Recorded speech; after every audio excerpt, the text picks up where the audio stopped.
All right, so let's dig into the traditional marketing strategy around getting publicity. Why wait for the spotlight when you can build your own stage? You get publicity, in all honesty, by creating it.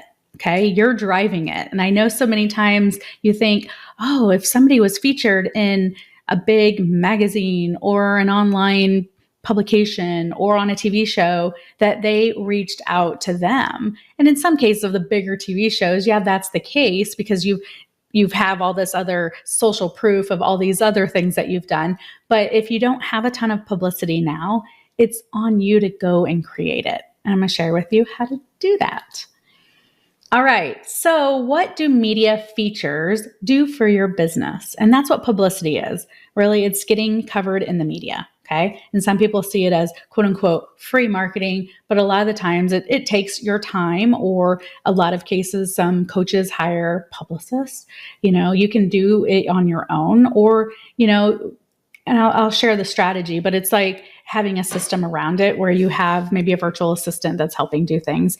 So if you make the decision that you want to have publicity and you want to make publicity a core marketing strategy, you want to have a big engine behind it, right? However, a lot of the times the coaches I work with, they just want to be able to be as seen in, or, and have those credibility builders, right? Especially in their bios and whatnot. So whatever strategy you want to use is totally fine. Okay. So what do media features do for your coaching business? Well, getting media coverage as a coach grows your credibility and authority, right? It increases your visibility because, primarily, people Google you. Some of the bigger publications are going to show you even before your own website shows.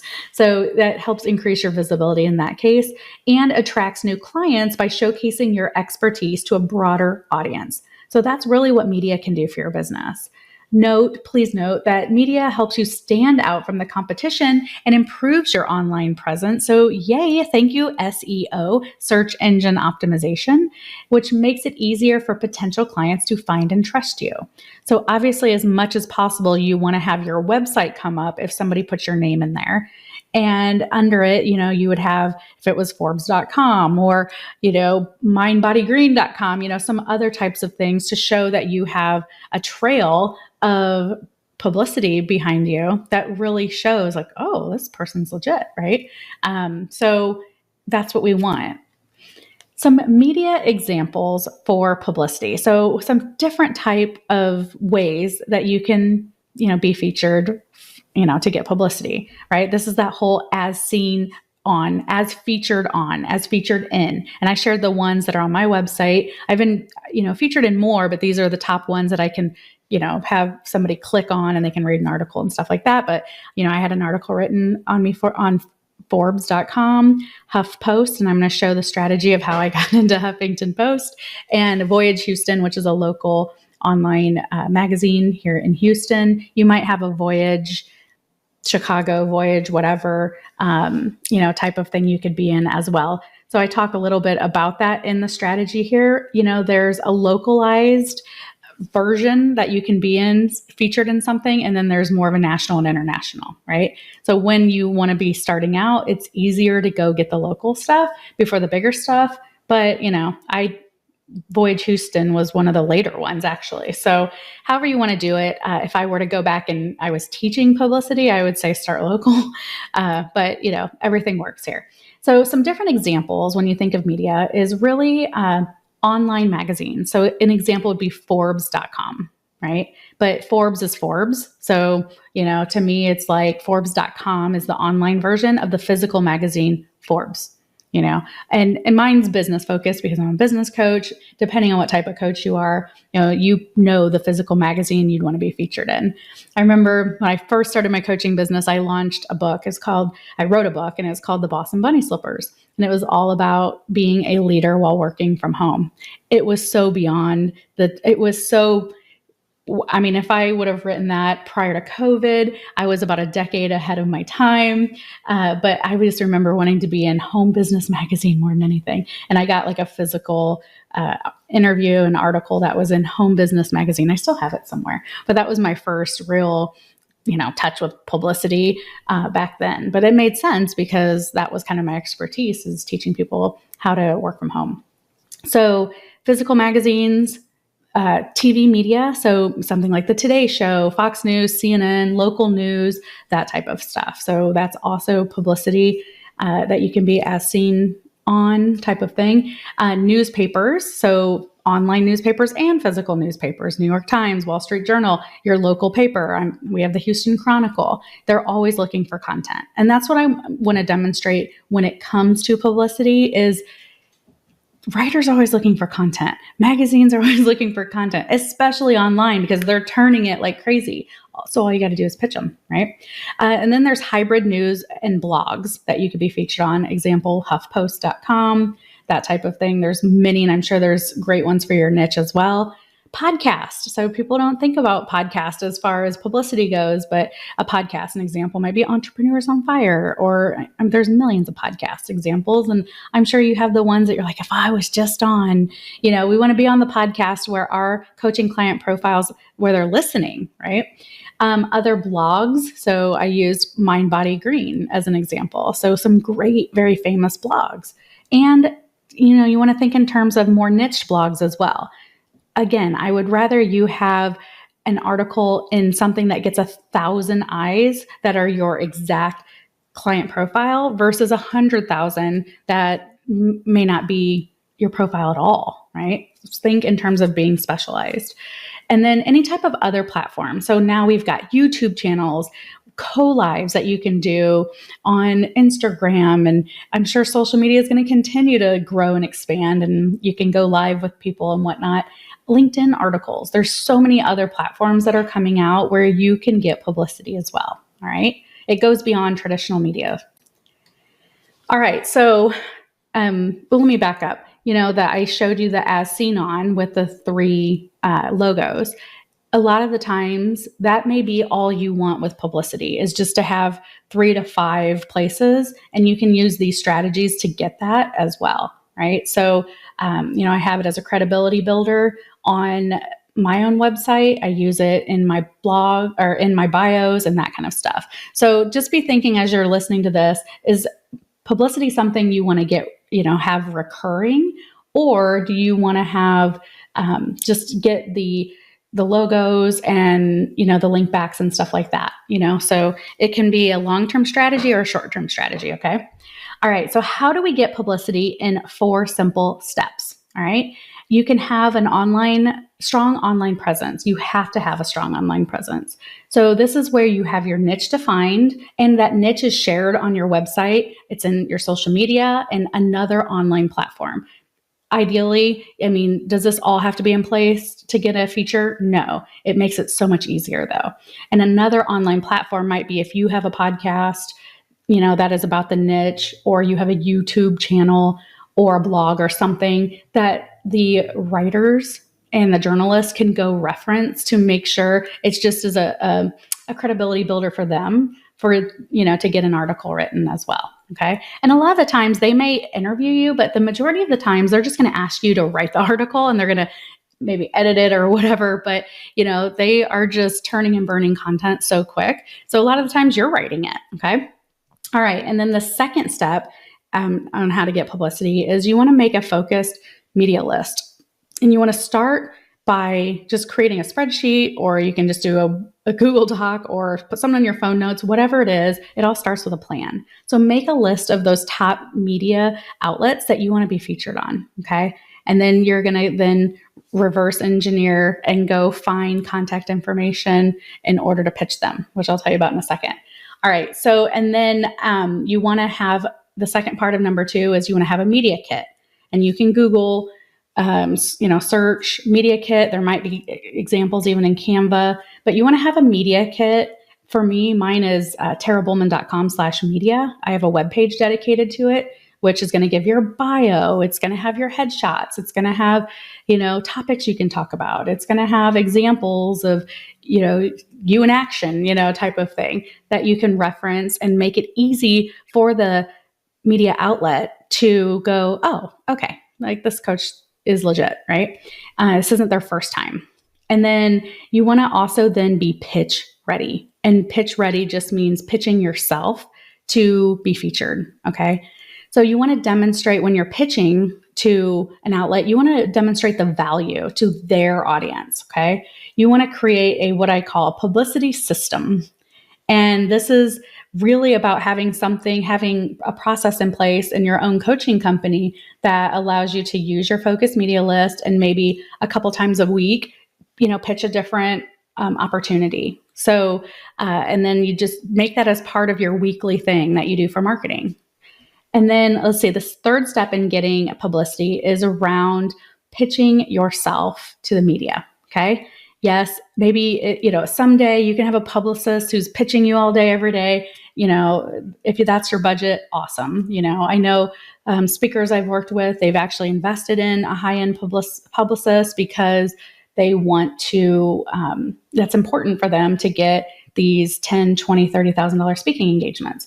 Whatever your budget is fine. However, most people just pitch themselves to the media, most coaches. So what you need to do in order to do that is you want to build relationships with journalists. So you're going to go find them on LinkedIn or social media. You want to get their email address. You want to also engage with them on social media. So you're not they at least recognize your name, that type of stuff. So you're going to build relationships and then you're going to pitch. And I'll show you an example of what I did when I pitched Huffington Post. And you can use that as a framework to pitch yourself as well. So, and resource for you to also, instead of having to always cold pitch, there's a resource that used to be called HARO, Help a Reporter Out is what it stood for.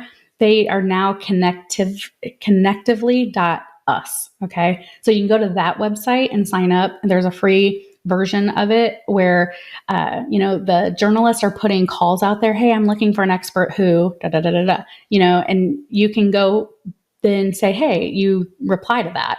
And then that really helps get you some media as well. Okay. So connectively.us, us. Okay. Connectively. Yeah. So I was looking for HARO and I was like, oh, they're now Connectively. So maybe a newer resource for you.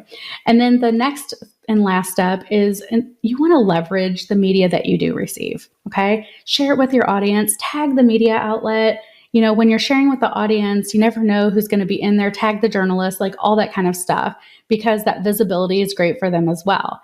Share it in an email to your list, like share with your audience on, not just social, but everywhere, your clients, that kind of stuff. It's really a big deal. It's amazing. And then you can add the media to your website, kind of like whether doing logos you can do the clicks. Just make sure you're hyperlinking it to pop up rather than navigating them out of your website, that type of thing. So you can add it to your website. It doesn't have to be a click here and read my article in Forbes. It could just be, here's the logos. Or it could just be, typed out, like as featured in, the different names. And then you also want to share it in your bio as well, right? So she's been featured on, ABC, right? And then also on social media. So in your little, intro or your overview, as seen on, that type of thing as well. Great credibility builders. All right, so I'm going to share my method of how I got onto HuffPost, and the secret is to go directly to the source. So you can pause this if you want to and really understand the framework here. So I actually just reached out to Ariana Huffington because I found her email address, and I just pitched her directly and thought, oh, maybe she checks her email, maybe she doesn't. And she replied, and it was very kind. So you always want to open up when you're pitching to a media outlet or a journalist to give a genuine compliment. Okay. Hello, Ariana. I wanted to let you know I absolutely love Huffington Post. Thank you for all you do to serve people, especially women entrepreneurs. That was my niche back then. I would love to write a guest post for Huffington Post in your small business section on a topic that I think your readers would love. Again, I'm making it about her audience, not about me. As a business strategist for women, I believe in the power of giving back to nonprofits and different causes that makes us entrepreneurs want to make more money, to give away more money, right? So that was kind of my angle. I teach a give back strategy, which not a lot of coaches taught. And then I'm going to pitch my specific topic idea. Don't give a generic topic overview. to be, I mean, down to the name of the article. Make it so easy for them. They can always change it. It's totally fine. So I'm pitching my topic here. I help entrepreneurs create business strategies that work for them, which includes a give back strategy where a percentage of profit is donated to a cause that's near and dear to their heart. It's a game changer and it feels amazing. So I did it in like 2 sentences. So remember, we're pitching, they're getting a lot of pitches. Don't write, don't make it all about you. I didn't put a big bio in here, that kind of stuff. Instead, they can go look me up, if they want to learn more. I'm keeping it super short and sweet as much as I can. Right. So I pitched on the specific topic. The topic of the suggested article would be one simple business strategy that motivates you to make more money, right? In their small business section. I will promote the article to my email list and also on social media to help drive more traffic. That's what they want. HuffPost wants traffic. All these onlines, they want traffic. If this topic resonates with you, will you let me know the next steps? Thank you for your time and have a great week. All the best. Tara Bullman. That's the call to action. So then I put my website, my Twitter, it's funny, Twitter back then, Facebook, all that kind of stuff, Instagram. So anyone reading this could go check it out to make sure, yes, I am a business strategist, etc. All right. And then I got a response from Ariana pretty quickly, which said, hello, Tara. Many thanks for the kind note. I love your focus on giving back and would love to feature your voice on HuffPost. I'm CCing our blog editor, Zoe, so you can send her your first post, photo, and bio whenever you're ready. All the best, Ariana. That easy. Okay. So duplicate this process when you're pitching, no matter what you're pitching for. It's not about you. It's about them. Right. And you want to make it as easy as possible. So I hope this helps you. All right, for publicity to work as a consistent marketing strategy, you have to have a system or you have help pitching you. That's the only way it's going to work consistently is if you put a system around it, which is here's my list of pitching. I'm going to pitch 5 media outlets every Monday, right? And then, follow up and just the same way you would with a client follow-up funnel, you want to be super consistent with that for your publicity. However, if you want to just do the initial, I want 3 to 5 features that I can use for credibility and stuff like that, then you can use the same strategy, get that and whatnot. So in my opinion, that's IMO, in my opinion, that's what makes this strategy of publicity a nice add-on marketing strategy versus a core strategy. It can be a core strategy if you're willing to be super consistent with it, or you have help pitching you, or you want to hire a publicist. It's a nice to have add-on for a credibility builder in most cases. All right. So I hope this has excited you about publicity. I would love to see you featured in all the different places that you want to be, but it all starts with you creating a list of where you want to be and going and researching online, on LinkedIn to go find your in to that, right? To get an email address to do the pitch. All right. Okay. Up next, let's talk about a core marketing strategy that you can have that's very traditional, and it is called sending physical mail. Stay with me on that one. Take care.